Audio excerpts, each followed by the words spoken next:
Consultative Forum is celebrating its Silver Jubilee in grand style. To mark the 25 years since its establishment, the ACF is holding this dinner event in Kaduna with leaders across the country in attendance.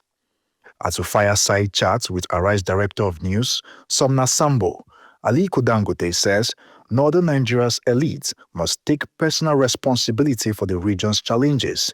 He calls on Northern leaders to prioritize education, agriculture, and industrialization. The insecurity will not go away by just force. Force will not work. It will subside the issue for a little while, but it will come up. Because it's a big industry. People who normally move to the other side of kidnapping, banditry, and co. Because they have nothing doing.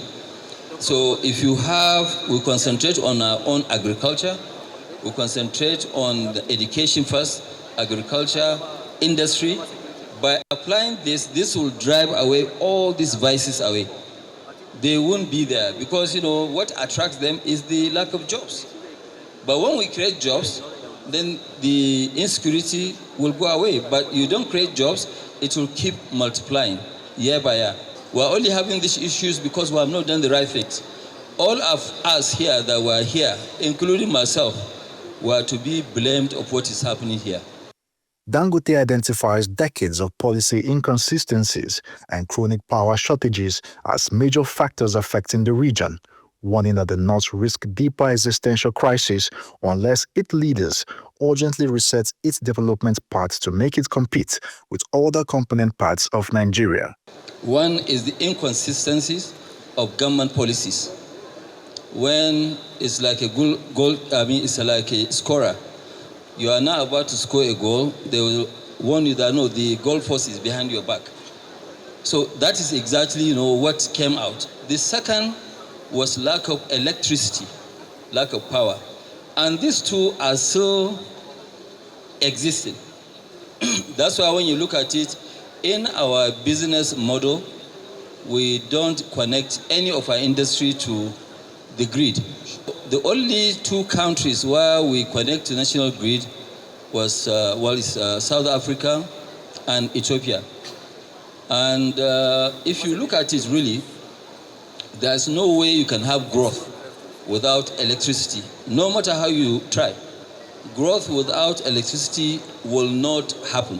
For here, what I think we need to do in the North is to make sure that how do we make power available? We have to start with that.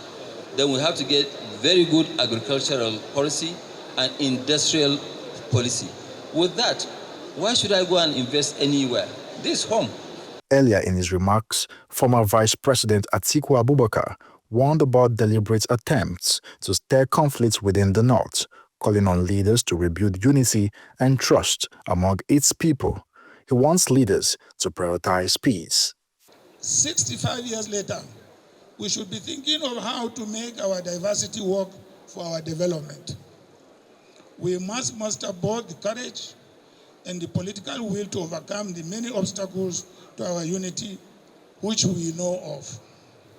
Some of the obstacles that we may not know very well are the subtle and sophisticated subversion by our adversaries, who are constantly working to drive a wedge between us, often fabricating stories and capitalizing on our fears of the other, using technology to sources of discomfort. Their target is our God-given wealth. Leaders of the Ariwa Consultative Forum also spoke on various ways of supporting the federal government to restore peace and boost economic activities in northern Nigeria. The Silver Jubilee brought together prominent sons and daughters of northern Nigeria to spark conversations on the region's challenges. Africa's richest man, Aliko Dangote, used the opportunity to also challenge politicians across Nigeria to think about policies that can drive industrialization and create jobs for citizens. Nisi Gabriel, Arise News, Kaduna.